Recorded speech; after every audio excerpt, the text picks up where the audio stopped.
The draw in the derby that had everything between Palmeiras and Santos here at Allianz Parque. There was even a man dressed as Hulk invading the field and leaving in an ambulance. Paulinho returned and a late goal was disallowed.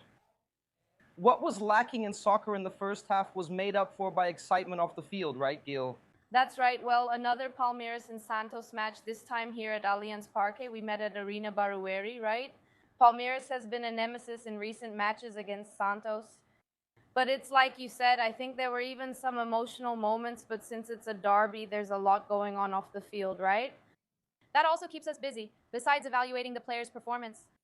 For me, it was really beautiful. I cover Santos, so I don't follow Palmeiras closely, but seeing fans cheer for Paulinho was great. He was such a highly requested signing, and it was so emotional after this long recovery, almost a year, right? 10 months without Paulinho. So let's start with Palmeiras number 10, then we'll talk a bit about the game itself. Paulinho, who had his minutes managed by the coaching staff halfway through the second half, played for about 20 minutes.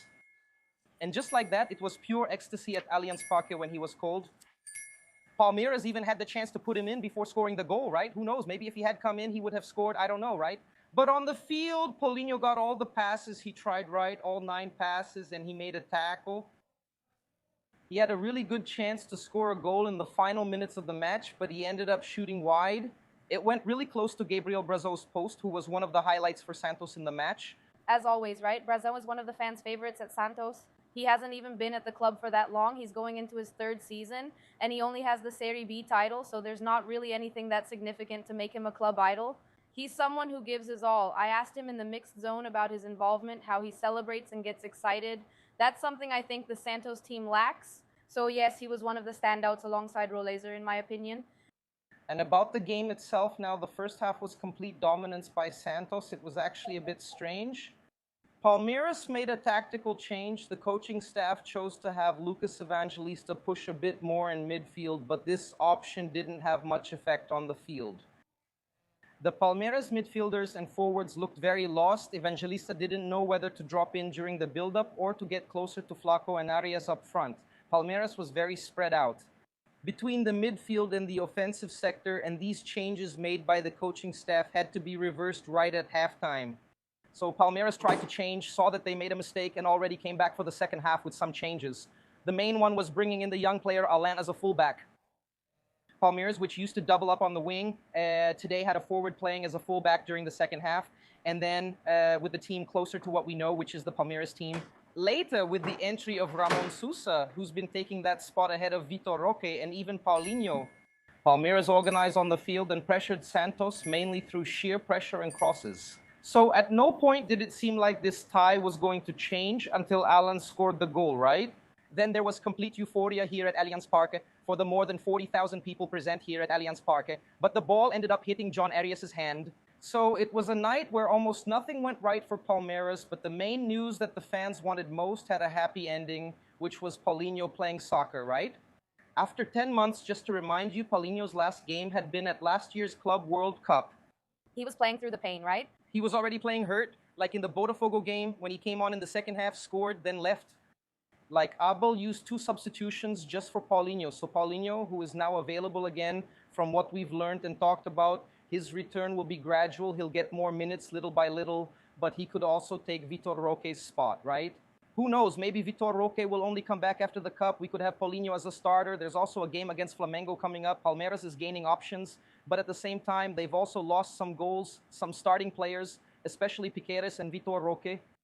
In the second half, there was intense pressure and frustration after VAR disallowed the goal, but there are still some details to discuss. Palmeiras extends their unbeaten streak to 7 derbies this year with 5 wins and 2 draws, including today's draw against Corinthians and a previous win over Santos. So Palmeiras doesn't show much efficiency. They don't have a very good performance in terms of football. I mean, in terms of the beauty of the game, but still our results are solid. Now, with a 7-point lead at the top, Flamengo has 2 games in hand, but even if they win, Palmeiras will still be in the lead. Yeah, that's nice, right? But over here, the reality is completely different, you know? For now, up until the recording of this video, even here on our podium, with everyone working, taking everything apart, that's what all this construction noise is about. But Santos is really struggling, right? They managed to get some breathing room to move out of the relegation zone, but they still need other results. So the situation remains very dangerous, right? It's been like this for a few years. It's a streak of 4 games. Santos had 4 home games and only 1 win. That's really bad, the record. And now there are 4 away games. This was the third, next Tuesday, right? Against Deportivo Recoleta, Cuca confirmed Neymar for that match. He didn't come here basically because of the synthetic field, and that's it, right? Rolaiser is showing positive signs as Neymar's replacement, a new standout. He already has 3 goals and 1 assist.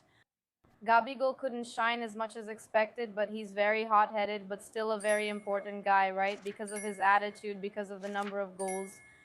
Brazão shined once again.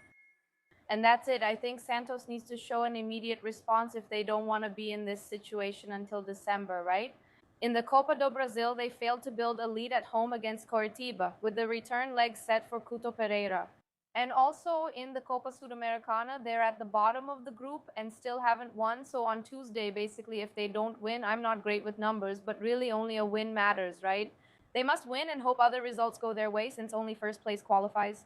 Only the top of the group advances, so these are very complicated situations, especially with their biggest idol absent once again, and also hoping for the call-up on May 18th. According to Cuca, he will play all the games. How many are there, Ju?